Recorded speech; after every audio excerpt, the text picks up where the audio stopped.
Hi everybody, I'm James. I'm the guy who said that Arcadia was going to win by 4 touchdowns, so that's me. This is Fred. He said that UCLA was going to win on Saturday. And they almost did. They almost did. But predictions weren't our thing on Friday night, James. I mean, I had about 10 of our area teams going to semifinals this week. We had talked about it before the games on Friday. I think you remember I sent you a text, I sent you a call.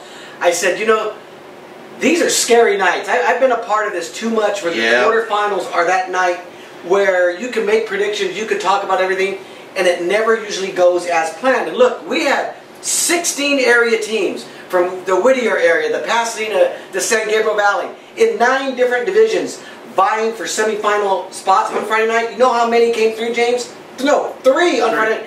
Covina won the night before on Thursday. Right. On that Friday night, 16, 3 survived, and even for those survivors, they were games that were wild themselves. I mean, it was just an unbelievable night. And before we really quickly get into these semifinal games on Friday, I mean, man, for teams like Arroyo, losing in overtime. For Nogales, losing in double overtime. For Arcadia, 21-point lead, they lose in overtime. For #1 seeds, South Hills, and sure, they go out early. It was just a tough elimination night for a lot of the teams we cover, but there were also teams that survived some crazy survival nights, and that's what we're going to talk about because we're down to the Final Four on Friday's Final Four. Now, these are the teams that are going to be practicing Thanksgiving, James, so I'll let you take it away. Start us off. Where do you want to go? Probably at the top, right? Division 3? Hey, one other team we should also mention that lost Friday night was South Hills. Yeah, well, as I said, two #1 teams, South Hills and Sure. It was an amazing night, and I know you were following on Twitter from the game you were at, which was Damien. And they lost 34-7, and let me tell you, they really had their chances. Yeah. They shot themselves in the foot more than UCLA shot themselves in the foot, and that's saying a lot. What did you think of the quarterback, by the way, from Capital Valley? Pretty good. Oh, he was really good. He was. I thought he was good on the field. He's not the biggest guy. He's 6 feet. We talked about where he's going to college, and this guy's an Ivy League guy. He's also telling you he has a lot of brains. Yeah, and kudos to Glendora too. They had a great season. They just ran into another buzzsaw on Friday night in Marietta Mesa. So to those teams, we thank you. You guys just did a fantastic job this year. And for the teams that these are the Final Four teams. But you know what's also fun, Fred? They get to practice on Thanksgiving Day. That's what it's all about. It's really, I know at Charter Oak, I think there's families that come in that morning, they give them cookies, they make breakfast and everything. It really is a special time of year. And like you said, we've covered this. It used to be back in the day that you win 1 game and you get to practice on Thanksgiving. So for a lot of schools like Charter Oak, it used to be just routine, like a tradition. Now you've got to get to the semifinals, so there's a little bit extra meaning as far as Thanksgiving Day practices. So for these Final Four teams, I mean, enjoy it this week. I'm going to enjoy it. And then you wake up on Friday, and here we go. The fun part of our job, folks, is that throughout the year we get to rank teams. We kind of, it's more of a guesstimate. We try to make as many games as we can to watch many different teams as we can. We may not get it right. We may not get it wrong, so to speak. But in this case this year, we pretty much thought that Charter Oak and St. Francis were the top 2 teams in the area. We really steadfast. And there were times we could have gone, Bishop Lamont, no difference in Bishop Lamont. They were making that run in the second half part of the year. But I think it was kind of easy, James. Bishop Lamont starting 0-4. They were playing catch-up from the start. Right. Charter Oak being undefeated, we knew they had a good team. St. Francis, they had, Darius Prontes coming from Crespi. You knew they were going to be good. Yeah. So after those first couple of weeks, once they settled in at 1-2, it never changed. Yeah. And here we are right now. This is where you're going to set up the Division 3 semifinals. For everything that happened on Friday, one of the dream scenarios from the beginning of the year we've been talking about is how incredible would it be if we got a Charter Oak St. Francis championship in Division 3 and we are 1 game away from that. Both teams are in the semifinals. Incredible on Friday night. And I'll also set this up real quick, James. Please. Charter Oak had to come from behind 21 points down to beat Westlake in the fourth. They came back and won it dramatic in the 4th quarter. St. Francis had to take on the #2 seed, Citrus Hill. And Jimmy Bonds, I was talking to him this morning, makes this gutsy field goal in the 4th quarter that turns what would have been a 6-point lead into a 10-point lead. Took all the air out of Citrus Hill. It's calls like that. It's comebacks like that that make these playoffs so special. And here they are. And look, It would be a dream final in the championship, there's no doubt. But these guys have a lot of work. This is going to be super tough on Friday night for both of them to get through.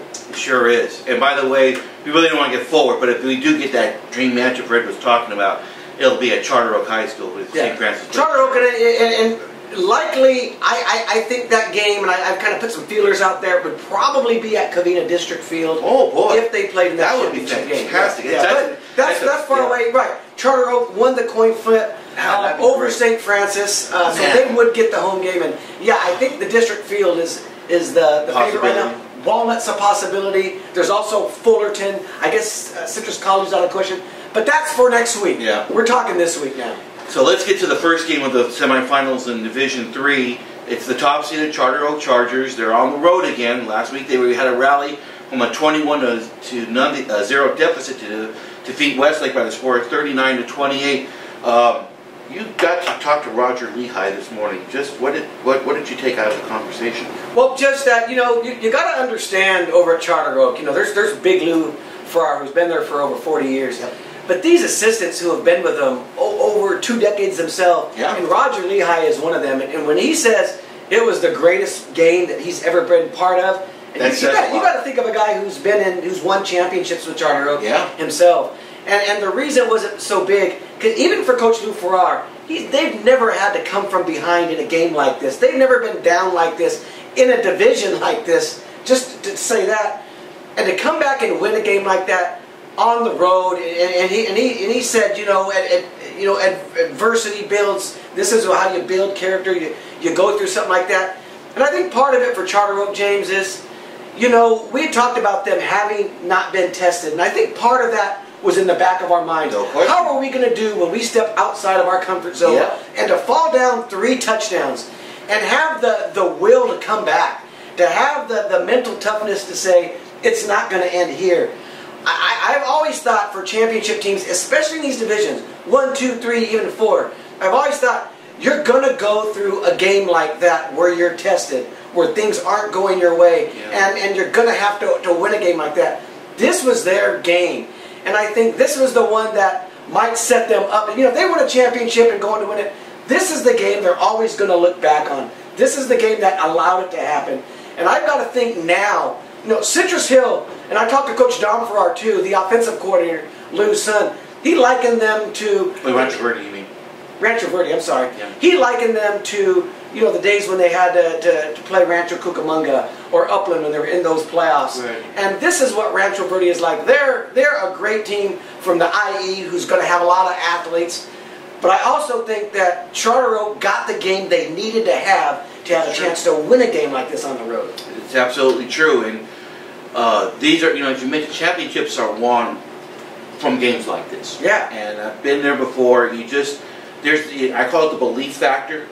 When you get over the glass ceiling, and I've mentioned it on a few videos in the past, you get over that glass ceiling, Fred, that belief level is there, and now you just get that invincible feeling like we've been there before, and we're going to be able to do it. Yeah, you know that if they're down in this game on Friday night, there's not going to be any panic. Like Roger Lehigh said, that the toughest part of that game was convincing these guys, one play at a time, one series at a time. Don't get caught up trying to catch them all at once. It's a process. He said the best thing about that is it happens so quick. There's a lot of game left and a chance to come back.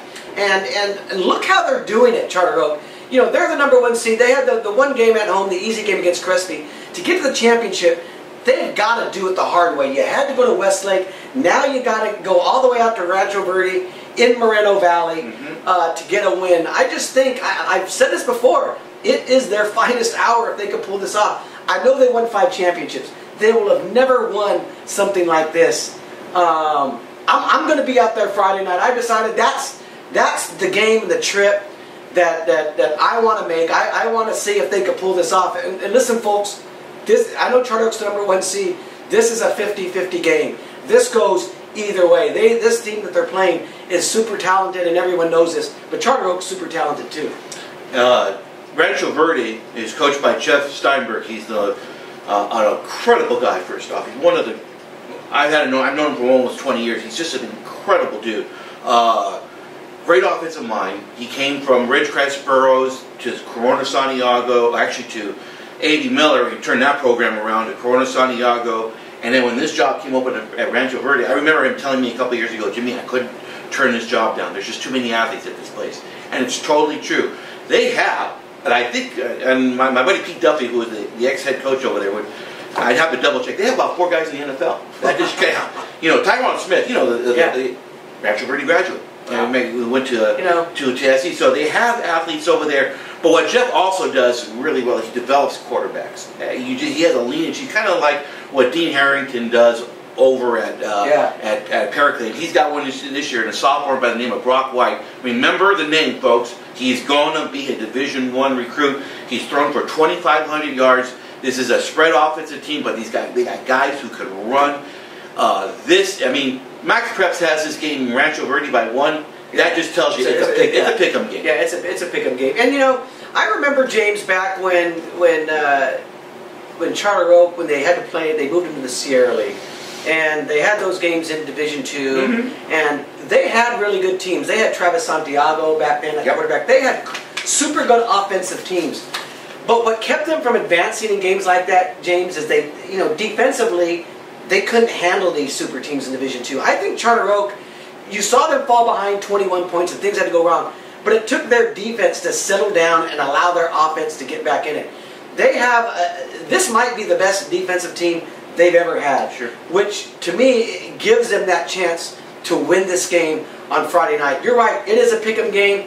I do like Charter Oak to advance. I like them because of what happened last week. Yep. I'm telling you, teams, you go through something like that, you get a chance to catch your breath, settle down. Absolutely. It's a different feeling, and they have an us against the world mentality. You have to have that on the road, and I just think that it's going to be a great game, but I have this feeling that Charter Oak is going to come back here and have a chance to play for, arguably their greatest title game of all time. We'll see. It will be. It would be a fitting way if, for some reason, this might be the last one for Big Lou. It would be kind of fitting, so to speak, to go on what could arguably be the greatest night in the history. And look with me, Thanksgiving Day on Wednesday, I'll put it up online. I'm gonna write about Coach Lou Farrar, and to me, kind of what he's meant to the area. This, like I said, this being his toughest challenge at his age with that staff, it's not easy to build what they build at a public school. We've seen this at La Habra nearby.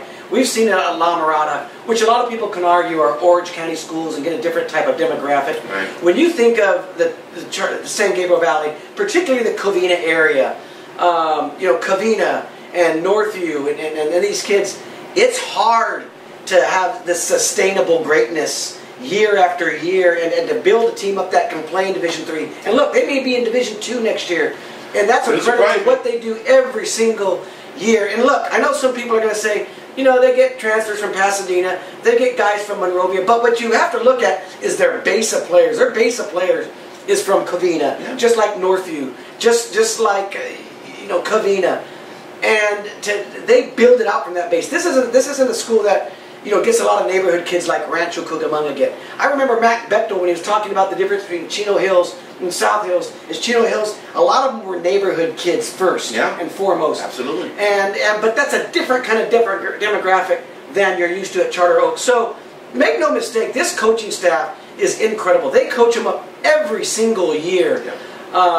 That started with Big Lou, and what Big Lou has been able to do, which is the hardest thing to do, is build a foundation of assistant coaches and his son Dunbar that want to be part of it and have been part of it for a lot of years, and that's a credit to him. That's what tradition is founded on, and he sustained that. 3 words: culture, culture, culture. Yeah. It just comes down to it.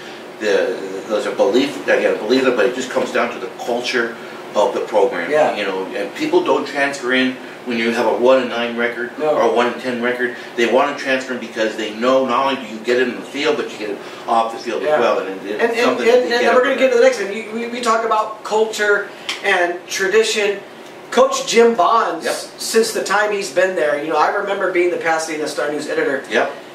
He's had, they haven't won a championship yet. That doesn't mean you're, But every year it seems like they knock on the door. Yep. Every year he puts out a competitive team in tough divisions. And look, Coach Jim Bonds, I was talking to him this morning, I didn't realize it.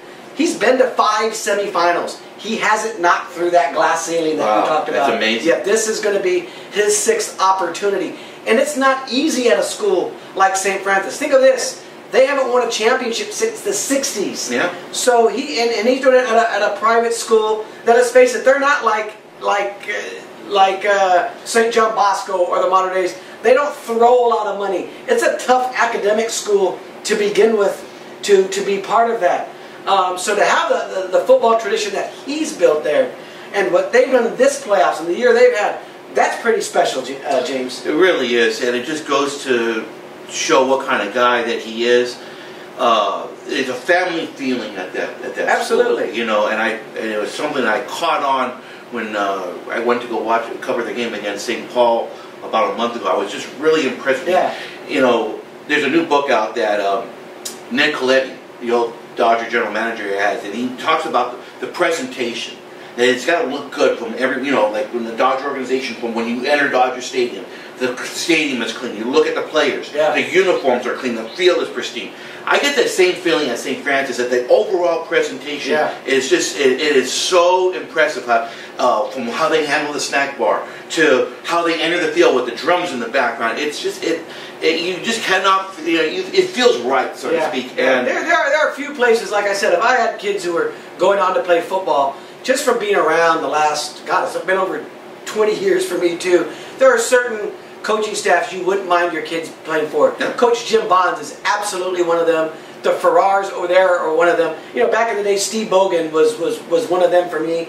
Coach Gano was one of those guys for me. Did you see that he's still playing, by the way? And Coach Gano, he's still playing. They get Burbank this week. Yeah. Kind of out of our area, but exciting for them. But those are foundational coaches to me, James, and just over the years that you're happy for those guys because you know how much they put into it, and they're stand-up people. And one of the great things about St. Francis, when you watch them play, is not really what they do offensively, although they're very solid. And like I said, Darius Perantes, that transfer playmaker, you always talk about that. So, always once in a while, a school like St. Francis gets it, just takes them to the next level. They have a tight end, Greg Dolich, great player. But it's just what they do defensively, and what they did against Citrus Hill Friday night in holding, I thought it could be the player of the year in the Jefferson kid, who was magnificent all year long, to hold him, to contain him. Absolutely amazing. Defense wins championships. And you talk, when you look back at the night, obviously Charter Oak's comeback was the game of the night for the reasons that they were the #1 seed and they fell so far behind. But maybe the upset of the night was St. Francis beating the #2 seed on the road, because if you look, they had the big game against Cathedral that they lost for the league championship. A little doubt creeps in. They had the game against La Mirada the following week, or Lucerne, I'm sorry, the following week, and they barely squeezed that out. And you're saying, are they good enough to really make a Division III title run? And then they go and they beat a team like this. Then now they get a home game. They've knocked off the heavyweight on their side. Now the ball is really in their court to try to do this for Coach Jim Bonds, and in the 6th try, knock through that glass ceiling and get to a championship game. It's going to be special, I'm telling you, on Friday night, and you're going to be there for that one. I will. El Toro, by the way, very good team. And it's very, this is going to be one of these nights, Fred. It's very, very tough for me. El Toro is coached by Mike Mayroll. He was my old boss over at Sure High School. He was the one who first got me into coaching back in. Is that right? I didn't realize he was coach. Yeah, he was at Sure High School. We had a pretty good run there until I left and went to South Hill. But Mike is a great coach. This is his last year. He's retiring after this year. He's totally earned it. And he's got himself a great quarterback in Cooper Jones, I should say. 3,455 yards passing. They absolutely sling the football, which is something of a, I hope on deadline this works out for you Friday night. Thanks, I appreciate that. You did it to me last week, and you're doing it to me again. But it's a true South Orange County type of team. They come from the league that they played some pretty tough teams. But having said that, I don't want to go on a rant, because you can go on last week's video and hear my rant about how I thought St. Francis was misseeded, and I think it turns out that it is. All I just say next time, I'm just going to leave it. Just do your homework, CIF, okay? this was not a 9 seed. Yeah. This was a better team than a 9 seed. But I do like them to win. I think we're going to get it, Fred. I really do. I think it's going to be. And you know who also coached there? You just mentioned was Steve Bogan. He was an assistant coach there with Bill Riddell. Yeah. Bill Riddell was a long-time coach there. And I like St. Francis because I think that belief is back in them. I think they needed a win like they had against Citrus Hill last week. I mean, you had, just like Charter Oak had to come from mind, they needed to beat that number 2 seed to legitimize what you've been saying all year, that you got to pay attention to us. We're a pretty good football team. And I do like their chances at home. Look, these games can go either way. Make no mistake about it. There's no, yeah. And if you want to call me a homer, call me a homer. But I like Charter Oak and St. Francis' chance to get what we've talked about since August and this dream Division III final. Yeah, and Calpreps also agrees with us. They've got St. Francis winning by 6 So it's not points. really a homer pick. No, I will say that these are going to be 2 terrific games Friday. So wherever you go to Friday night, if you want to watch. But as we found out last Friday, predicting these games is a coin flip. You never know how a game is going to turn. But we do like the chances of our 2 local teams. We do think they have a real legitimate shot. One of the long shots it's in the playoffs still, so to speak. And we know what. And again, I don't want to say long shot because they were the 4th seed in the tournament in their division. Was Covina? Yeah, right. This was the week I was supposed to watch Arcadia and Arroyo in the semifinals in Division 11, and they both lose in overtime. Yeah, I know. And then there's Covina. I covered that game Thursday night, the game over Westminster, where they got the big lead. Westminster comes roaring back, and Covina fends them off in the end. Really great effort by Nin Burns down the stretch to win that game for him. They have, when you look at all the games on Friday, James, they have the toughest task trying to beat number 1 Culver City. From people that I talked to, they were the clear and present danger, the number 1 team in this division. No one wanted for a reason. Yep. They're the ones that I think everybody thought you had to go through if you're going to win a championship, even with Arcadia and Arroyo on the bottom half of this division. So Covina, and I saw this on their Twitter feed when we talked about who's going to get to cover that game, and they said, hey, we're not worried about that, you guys. We have a big enough challenge ahead of us facing this team. Yeah. And they're right. All concentration, all their thoughts need to be on how are they going to pull this off, James, and how will they pull this off?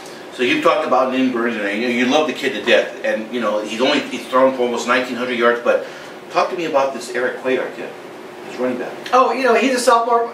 Well, you can't do it all with just Nin Burns. You've got to have that balance at this point. Yeah. And he gives him that opportunity. He's a big back for a sophomore. He's not a little guy. Yeah. He's a John Riggins running, stumble, jumble, tumble, whatever you want to call it. Yeah. He gets you tough yards, and he makes it easier for Nin to have the big playability for Nin to get outside, because you've always got to pay attention to this guy. And I think that balanced attack and that Covina's defense plays a little more ferocious than people give them credit for. I think you put all of those things together. They're not super great in one area. They're just good at all of these spots that give them a chance. And Joe Brown's done an excellent job this year. Joe Brown and his staff have done it, and he talked about his defensive coordinator too. They've done a really good job with his team. I think they're in a good spot in Division 11 to have a chance to win a title, because I think in the next 2 years they're going to have chances. They're a really young team, and depending, they probably go to Division 10 maybe next year. That's how the progressions work. Yep. They'll have a chance in that Division 2, but they get through Culver City, James. They get a home game. They get a home game in the championship, and then you say this could be Covina's year. They may get it done. So to me, this is the game that sets up the real possibility. I just don't know if they can win this game. It's interesting because Culver City comes from the Ocean League, and the commonality when you look at all Ocean League has some very, very good teams. Yeah, excellent. Hawthorne is in that Ocean League, right? Hawthorne has a cousin of mine named Joshua Robledo. Yeah, here we go. They were pretty good earlier in the year, but they get into that Ocean League with these teams, and they weren't competitive. There are 3 teams at the top of that league that are very, very good. Better than the Valley Vista, I'll tell you. Jonathan Martin is their quarterback, who's thrown for 2,800 yards. Yeah. It's just this commonality. I keep reminding myself every year, you gotta have a quarterback. If you don't have a quarterback, it's just, the road is just so tough to get there, so to speak. And Let's go get it, Cookie. Yeah, go get it. I mean, what is the Cal Prep's prediction? They've got Culver City winning by 2 touchdowns. Yeah, But don't listen. Listen, man. Yeah. You guys, there is a belief level. So when you get on that bus Friday to go to Culver City, turn those phones off. Yeah. Get in that game plan and get it done. I mean, don't stop here, Dom. I'm serious. And obviously, everyone on the valley is pulling for Covina, but here we make predictions and we try to be honest with ourselves, and I look at them as I think they're gonna get blown out in this game, James. I think it's gonna be 3 touchdowns, and that's just because of how good Culver City allegedly is. Again, we don't see those teams, but you read about it, you hear about it. I think Covina's done a lot to get to these semifinals. I think this is where you projected them to go. They were the 4th seed. They did what they're supposed to do. I just think out of our 4 games, this is the one I can project with confidence that it ends here. So, get this to our last game, which is in Division 12, where Santa Maria, who upset the top seed in Sure High School last week, no one saw that one coming. Yeah. I don't think anybody did, but they get to make the 170-mile drive down this week. They got to go to the swamp. They got to go to the swamp to play South Almonte, and they got to go see our man Vincent Nguyen, who has got some new fans now over there. So, so for VNU, you get to go. That's our reporter. That's our reporter, and he's their good luck charm, so to speak. But it's also good to have a great athlete like Sal Tovar. Yeah. I mean, so, and their quarterback who had a big game. Almost, is that his name down the stretch? Yeah. I mean, look, South Almonte. When you think of that team, over the last 2 years, they've only lost 3 games, James. They lost to Arroyo, who was undefeated this year, and who won the championship last year. That's it. And they lost to the team last year that they beat in the semifinals on Friday. So they made amends there. Yeah. And you've got to think now with Sure out of the way. Sure was the top dog. That they're the favorite with Santa Maria coming into town. Yeah. They've never been to a championship. I think the last time they were in the semifinals, it was that game against South Hills when you were part of the coaching staff at South Hills. And 70-21. And that was a very, very good team that South Almonte had, a generational team, I think, for Coach Eric Escamilla, who was a coach then. And I remember previewing that game and thinking South Almonte had a chance, and South Hills just destroyed them. He did. They have a good chance, but they have a good chance on Friday night. Because they're one of the newer schools in San Gabriel Valley, they've never played for a championship. They're trying to get in their first one. And I don't know what to make of Santa Maria, James, because obviously nobody sees teams out there. But when you look at what they've done in their first 2 rounds, they've not only won, James, they've won easy. They beat Sure easy. And you mentioned they have a little quarterback. But man, he put some yards on Sure last week. When was the last time you saw a 5'6", 130-pound quarterback do something? Yeah. I mean. Well, they're going to have a chance to do something. It's going to be in Division 12. 12. and that's the case. And we're talking about Blake Trueheide, who rushed for 232 yards, scored 3 touchdowns, and threw for 2 tubs also. So, I mean, it's like, but, you look at him, he's 5'6", 130 pounds. Now, I talked to somebody who went to the game, he goes, James, I'm not a big kid. I said, okay, it happens, so to speak. So, you know what game caught me with South Almonte when you look at their schedule was the El Dorado win.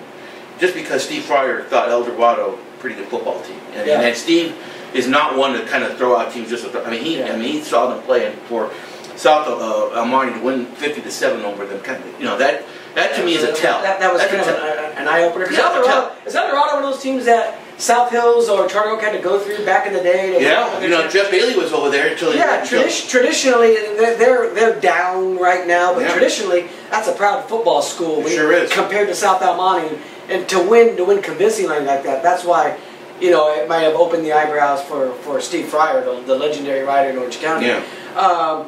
But again, we turn back to this game right now. Sometimes you got to throw seeds out the window. Obviously, we don't know a lot about Santa Maria. What we do know is what they've done in these games, James. They have been impressive. If you're South Almonte and you're thinking, hey, they beat out the #1 seed, and this is our game. You can't go in with a mentality like that. You've got to go in hungry. You've got to go in being who you've been all year, the underdog. The team that needs to play over their head to get it. When you've never been to a championship game, you've got to have that mentality. And I think they know that. Sal Tovar, he's been there now 2 years. He's their tank in the back. I think they know that. They're not looking at this as this is an unseeded team we're playing.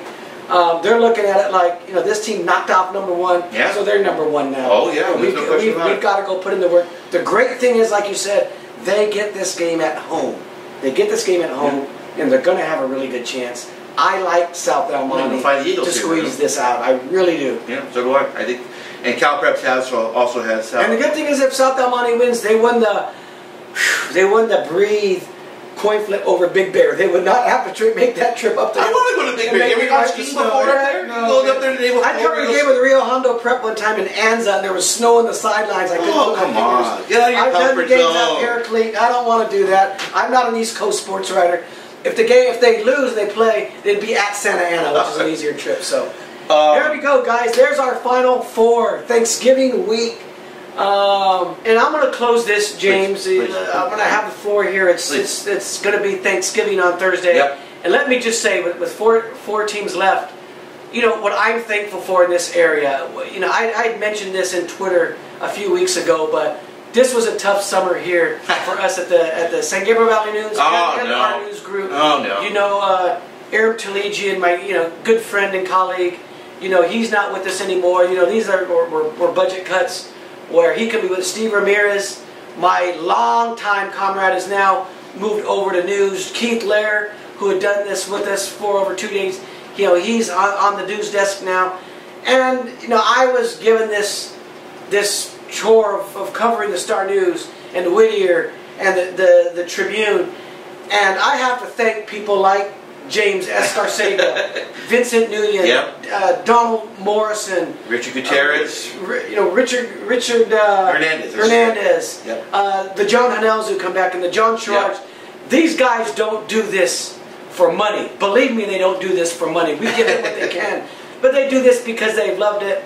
They've stepped in and they've made this memorable. For all of you, I really feel like we haven't missed that much of a beat because we have been able to do a lot of combined coverage, and it's really the effort of them. When this all happened, this was tough for me because you wake up, James, and you say, God, who am I going to call to talk about, to plan out the day?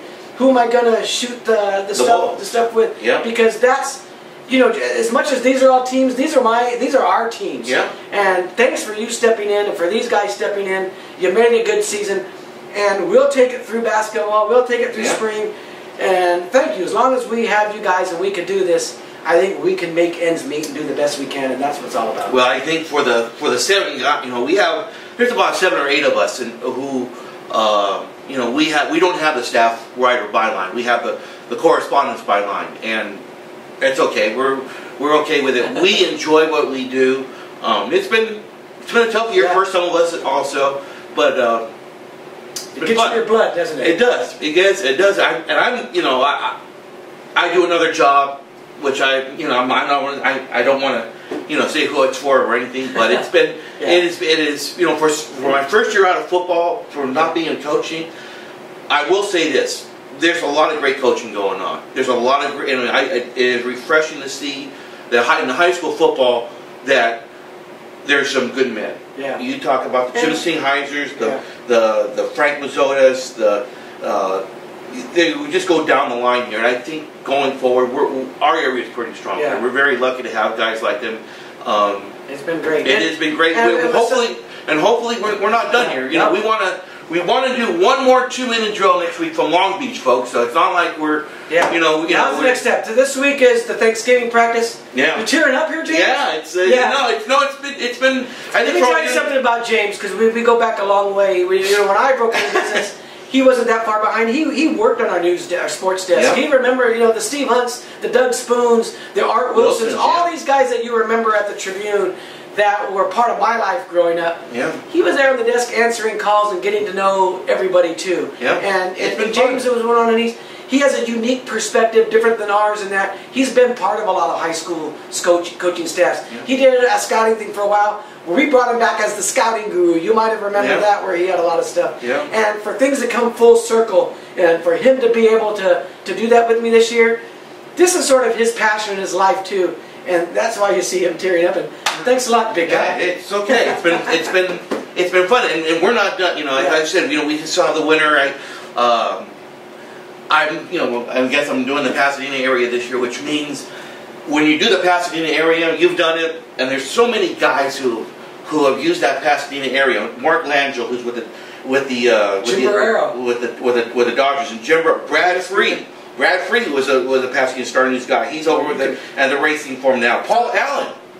You know, Paul Allen was and you can't forget the legendary one, Roger Murray. Roger Murray, unbelievable. One of my all-time favorites. Yeah. We'll close it with a Roger Murray saying that it's true. And what you're going to say? I've said it forever. Roger Murray, when times are tough, he's always told me, "Hey, Freddie, it beats working for a living." It really does. So, it really does. Hey, good luck, everybody. Hey, thank you, Fred, for everything this year. Hopefully we're not done. You know, we're like, man, is this going to be it? I got a feeling we'll be working next week as well. We have a lot of stuff this week, by the way. We're working on some features. Fred's he's got a couple features he's working on. He's got the notebook today, which will appear online this afternoon. We got some stuff going on. Of course, Friday night, keep saying it again, Twitter and Facebook is where you want to catch us on Friday night. Plus, you've got the Scribble Live, where we do like a Scribble Live. That's all of it. And I'll be on top of all four of those games. When you get down to the Final Four, I got you tweeting, I got Vincent tweeting. Yep. We've got everybody tweeting all of these games, so you won't miss a thing. All the games, by the way, we mentioned, I put on the graphic a little bit. Let's just make sure one more time, all the games are going to start at 7 o'clock on Friday. And one final reminder, for those of you going to go to the St. Francis game on Friday, you might want to leave a little bit early. There's a football game at the Rose Bowl that same night on Friday. Who's playing? It's Cal and UCLA. Oh. Yeah, it's the Pac-12 After Dark game. That might be Chip Kelly's first game. We'll find out in a second. But if you know traffic around that area, it gets a little shady. So just make sure you leave a little bit early. Have a great Thanksgiving, everybody, and we will see you on Friday night. Thank you.